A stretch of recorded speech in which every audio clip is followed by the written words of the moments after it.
शायद रिलीफ भी दे दे कि चलो जब तक तुम्हारा केस रह रहा है रहो। उसने पता चला उसी टाइम में उसने उससे शादी कर लिए। जो आर्य समाज कहता है कि अगर आप धर्म बदल कर मंदिर में शादी कर लेते हो तो वो शादी वैलिड होती है, उसको आपको जाके रजिस्टर कराना है। वो बोली वो फॉलो ही नहीं कर रही पाकिस्तान।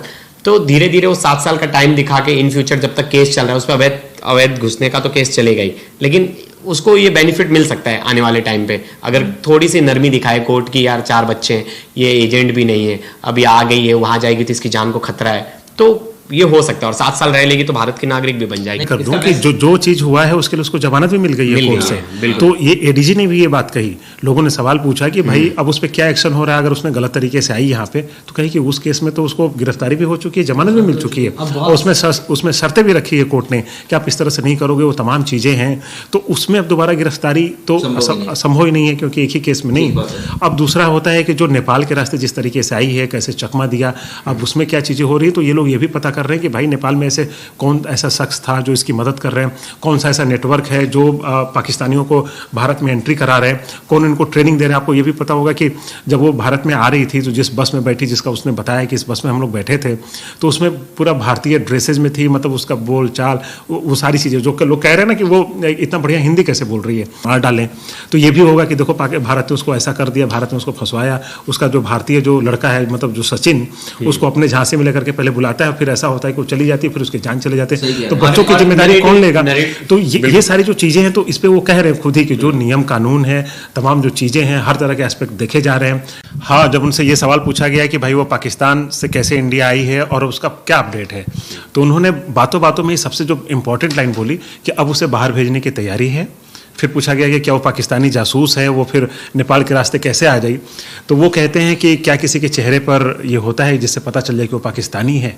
तो इन 2-3 चीज़ों ने बहुत सारे, मतलब उसके बैकग्राउंड का अगर हम समझें तो एक चीज़ें क्लियर हो गई है कहीं ना कहीं। अब उसकी जो तैयारी चल रही है, वो जासूसी वाला जो चैप्टर चल रहा था, उसके पीछे कोई सबूत नहीं मिला है, ऐसा लग रहा है, जो उनकी बातों से लग रही है बात।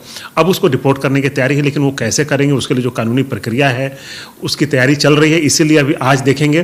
तो क्या होता है कि जब भी ऐसा कुछ होता है, जो एक्सपर्ट बता रहे हैं, जो अधिकारी होते हैं, वो बताते हैं कि जब भी अगर कोई सबूत मिलता है तो अभी 2 चीज़ें अभी वेरीफाई भी की जा रही हैं, ऐसी चीज़ें नहीं है। रिजी ने भी बोला कि अभी चीज़ें जो उसने बताई हैं उसको वेरीफाई किया जा रहा है, तो उसमें थोड़ा सा भी टाइम लगेगा। ऐसा नहीं है कि वो डिसीजन अभी हो जाएगा। हो सकता है जासूसी वाली चीज़ें अगर कुछ मिले, लेकिन उसके चांसेस थोड़ा सा कम लग रहे हैं, क्योंकि 1-2 कल भी हमने बताया था कि 1-2 अधिकारी ने बताया कि अगर कोई जासूसी वाला कोई अगर वाकई होगा जासूस, तो भी आप नहीं निकाल पाएंगे, उस समय कुछ मिलेगा ही नहीं। क्योंकि जो आता है वो सारे एविडेंस, अपने जितने रिलेटेड चीज़ें होती हैं सबको वो ख़त्म करके आता है। और आते ही वो ऐसा नहीं कि 2-4 महीने में वो जासूसी करना कोई शुरू कर देगा। वो एक लंबा प्रोसेस होता है, उसे 4 से 5 साल, हो सकता है 10 साल बाद वो काम शुरू करे। तो वो आप चाहेंगे भी तो वो चीज़ें नहीं मिलेंगी। जब चीज़ें कोई सबूत नहीं मिलेंगी तो आप कैसे कहेंगे किसी को जासूस, ठीक ना। कोई ऐसा कोई दस्तावेज हो जो पाकिस्तान में वो पहुँचाना चाहे, कोई सीक्रेट हमारे देश की कोई ऐसी मैसेज हो, कोई मैसेज हो जिसको भेजे। तो अब ऐसे में क्या जासूसी के लिए क्या ऐसी चीज़ें क्या हैं जो बताए कि नहीं वो जासूस थी या है, वो सारी चीज़ें। तो अब ऐसा चीज़ है कि जो चीज़ें बता रही हैं वो गलत साबित हो जाएं, ठीक है। तो उसने बताया कि हम पाकिस्तान में यहाँ पे रहते थे, उसके पति ये हैं, उसके भाई जिसका बात हो रही है कि वो आर्मी में पहले अपने भाई को मना किया था, फिर उसका एक वीडियो आया, कुछ स्टिंग ऑपरेशन भी आया, फिर उसने अधिकारियों के सामने, अधिकारियों ने पूछा कि पहले तुमने क्यों छुपाया, तो उसने बोला कि हमें नहीं सही लगा कि हम मीडिया के सामने ये बताएं, क्योंकि अब जैसे ही बताएंगे हमारा भाई आर्मी में है तो तमाम चीज़ें और सवाल पूछे जाएंगे, फिर मुझे हर सवाल का जवाब देना वहाँ पर सही नहीं लग रहा था, इसलिए मैंने मीडिया के सामने झूठ बोला और आपके सामने हम सच बोल रहे हैं। तो वो चीज़ें वो वेरीफाई हो गई। फिर जो डेट वाली बात थी कि उसकी जो डेट ऑफ बर्थ है कि 4 साल वो कम है, ज़्यादा है, क्या है, तो साफ कह रही है उसने। एटीएस को ये चीज़ बताई कि पाकिस्तान में एक बड़ा रिवाज चलता है कि अपनी एज कम लिखाती हैं लड़कियां, क्योंकि वहाँ पे जब शादियां होती हैं तो ऐसी चीज़ें होती हैं कि लोग चाहते हैं कि कम उम्र की लड़की हो, कि जितनी अभी उम्र है उससे कम से कम 4-5 साल वो बड़ी है। जैसे हम लोग उस दिन चर्चा कर रहे थे कि जो उसका डॉक्यूमेंट है, जिस हिसाब से उसका डेट ऑफ बर्थ है 2002 का, उस हिसाब से उसकी 14 साल में शादी हो जाती है, 15 साल में बच्चे हो जाते हैं, जबकि वो गलत है। उसकी तकरीबन 19 साल में शादी होती है, 21 साल में बच्चे होते हैं, और तब जाके अभी वो 28-30 के आसपास होगी, 30 से प्लस ही होगी उसकी एज। तो वो कह रहे कि हाँ हमने छुपाया, और यहाँ पे वो चूँकि प्रक्रिया चलती है तो हमने किया। कि जो बात आ रही है उठ कर कि इसने जब नेपाल में ही रुकी जिस होटल में, तो वहाँ उसने झूठ क्यों बोला। अगर वो सच बताती तो बहुत ऑब्वियस था कि नेपाल, वो होटल वाला भी डर जाता है यार, पाकिस्तान सारी में कैसे रुका हूँ, इसके पास कोई वैलिड वो नहीं है और ये इंडियन है, तो इन दोनों का क्या रिश्ता है। तो 50 क्वेश्चंस होते हैं। उन दोनों ने झूठे मियाँ बीबी बनने का नाटक किया, बताया कि ये मेरा हस्बैंड है, और उसने बताया पहले से लड़का जाकर वहाँ रुका था। हाँ, उसने बोला, सचिन ने बोला कि मेरी वाइफ आने वाली इंडिया से, तो मैं उसका वेट कर रहा हूँ। तो वो एक दिन बाद आई, फिर वो दोनों उस रूम में रुके, फिर वहाँ से वो चले गए, क्योंकि वो पहले भी एक बार यही जो पहला बार था वो आई थी, सेकंड बार वो बच्चों के साथ आई। चिराग जी, अब कल जो उनके पति का भी एक वीडियो आया सामने, उन्होंने इंटरव्यू में कहा कि इनके भाई वो हैं आर्मी में। बहुत सिंपल है कि अगर जासूस होता, कोई कुछ होता या कुछ भी ऐसा रिलेटेड होता, तो उसकी जो आसपास वाले लोग हैं ना, उसकी पोल पट्टी नहीं खोलते। उसकी बिल्कुल पोल पट्टी नहीं खोलते। कि मतलब ये एक मुझे ऐसा मतलब एक सिनेरियो लग रहा है कि नहीं खोलते, कि वहां से कि भाई उसके आस पड़ोस, उसकी जो एक दोस्त है, पोल पट्टी कोई नहीं खोलता उसका कि इस तरह आर्मी में कुछ नहीं। क्यों? सब अब जासूस है तो क्यों उसकी पोल पट्टी खोलेगा उसका पति? तो उससे उनको क्या फायदा हो रहा है? हाँ, बता के अब भेजा है एजेंट बना के, अगर हुआ ऐसा एजेंट बना के भेजा है, तो हम उसकी पोल पट्टी क्यों खोले, क्यों खोलेंगे? इसकी बात में दम लग रहा है। नहीं, देखिए, जो जासूस होते हैं कहीं अपनी आइडेंटिटी डिस्क्लोज तो करते ही नहीं है। चाहे इंडिया के जासूस होते हैं, उनके बारे में इवन परिवार को भी नहीं पता होता है कि ये रॉ के लिए काम कर रहे हैं, जासूस हैं। तो ये चीज़ें तो खैर होती ही नहीं, तो पड़ोसी को कैसे पता चलेगी जब परिवार को नहीं पता होती है। तो इसमें तो हम नहीं समझते कि उसको बहुत ज़्यादा पड़ोसी जब जानते नहीं तो बोलेंगे ही, तो वो कोई बड़ा इशू नहीं है। लेकिन हाँ, जो आप नेपाल वाले जो सवाल पूछ रहे हैं, उसमें जो मुझे समझ में आ रही चीज़ें कि वो नेपाल में आने के लिए कोई ऐसा नहीं कि 13 मई को अगर इंडिया में आई है तो वो 1 महीने से तैयारी चल रही थी, वो उसकी जनवरी से तैयारी चल रही थी। पूरे 6 महीने का या 1 साल का पूरा प्लान चला है उसका। वो पहले भी नेपाल एक बार आई थी, पूरा चीज़ें देख करके।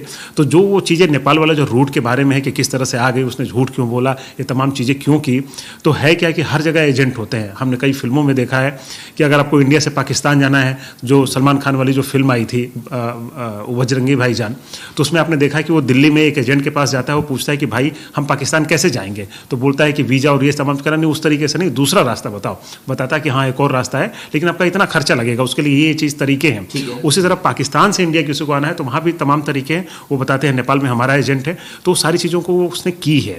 तो आप किसके लिए आएंगे? केवल इसलिए कि अभी हम शादी करने जाएं तुरंत कैंसिल हो जाएगा? भाई आप कोई ऐसी चीज़ तो लिया है, क्योंकि लीगली वहाँ आपने डिवोर्स नहीं लिया उस मतलब कंट्री में, तो आपने वहाँ, आपको पाकिस्तानी गवर्नमेंट भी परमिशन नहीं देगी और इंडियन गवर्नमेंट भी परमिशन नहीं देगी। आपको दिखाना पड़ेगा ना, आपने पहले तलाक ले लिया है, आप वहाँ से प्रूव, फिर आप वहाँ जा रही हो, आप बताओगे क्या, रीजनिंग क्या दोगे? आपको पूरा पूछा जाएगा। क्या है ना कि जब भी कोई पाकिस्तानी आता है उस तरीके से, देखिए छुप कर तो आई है, अपनी आइडेंटिटी डिस्क्लोज नहीं करी है, छुपा करके आई है और यहाँ पे छुप के रही भी इतने दिनों तक। वो तो जब और बात आगे बढ़ी, वकील को बताया गया, तो चीज़ें तो कहीं ना कहीं वो छुपा के रखी। और फिर वो आप आधार कार्ड बनवा रहे हो, तो चीज़ देखिए गलती तो कर रहे हो आप। तो जब ये चीज़ें होती है तो जाहिर सी बात है पहला शक वही होता है, जासूस। तो जासूस को लेकर देखिए सवाल तो उठाना लाजमी है और मीडिया हमेशा सवाल उठाती है और हर तरह के सवाल उठाने भी चाहिए, चाहे वो कोई भी हो। अगर मीडिया नहीं सवाल उठाएगी तो आखिर उठाएगा कौन?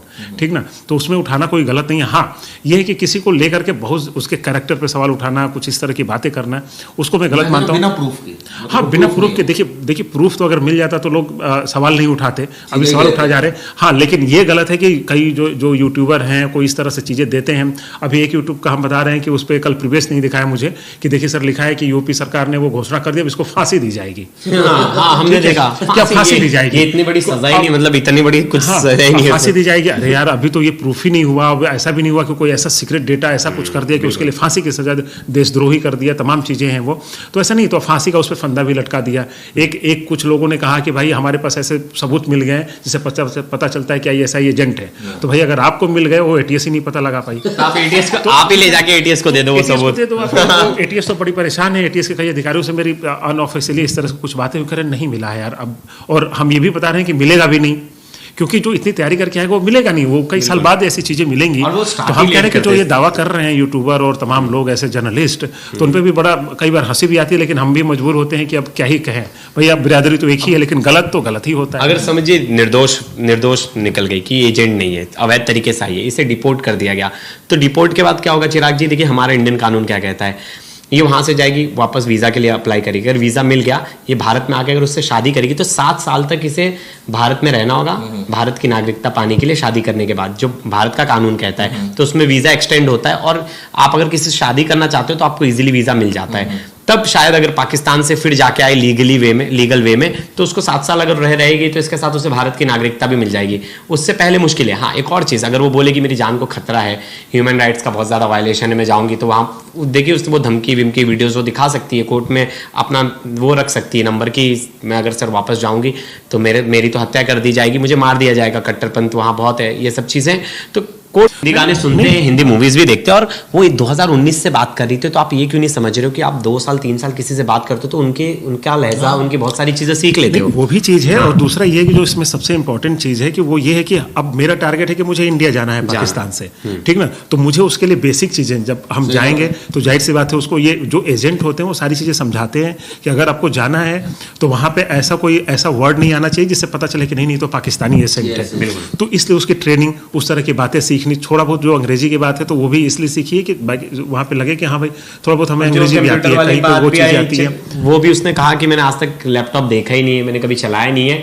ये तो हवाई बातें उड़ गई, और वो बातें ऐसी उड़ी कि वो सबने चलाना शुरू कर दिया। बोलती मैंने कहीं पूछताछ में ये बात नहीं बोली है, ना मैंने कहीं ये चला के दिखाया लैपटॉप कंप्यूटर, ना मैंने कभी बताया किसी को, तो ये तो बस हवाई बातें ना। देखिए आने वाले में जो तैयारी चल रही है, जो मुझे समझ में आया उनकी बातों से अभी तक का, देखिए जो अधिकारी, जब भी कोई बड़ा केस होता है ना तो अधिकारी बड़ा घुमा फिरा के वो जवाब देते हैं, ठीक ना। अब उसको रिपोर्टर पर डिपेंड करता है कि आप उसको कैसे समझ रहे हो, ठीक है। तो उन्होंने जो बातें कही है उससे तो ये समझ में आ रहा है कि देखिए अब उसको बाहर भेजने की तैयारी तो है, लेकिन सवाल वही है कि जैसा अभी प्रवेश ने बोला, उसको धमकी मिली है, तो कुछ ऐसा ना हम लोग कदम उठा दें कि अगर उसको पाकिस्तान भेज दिया, वहां पे कोई उसको कट्टरपंथी मार डालें।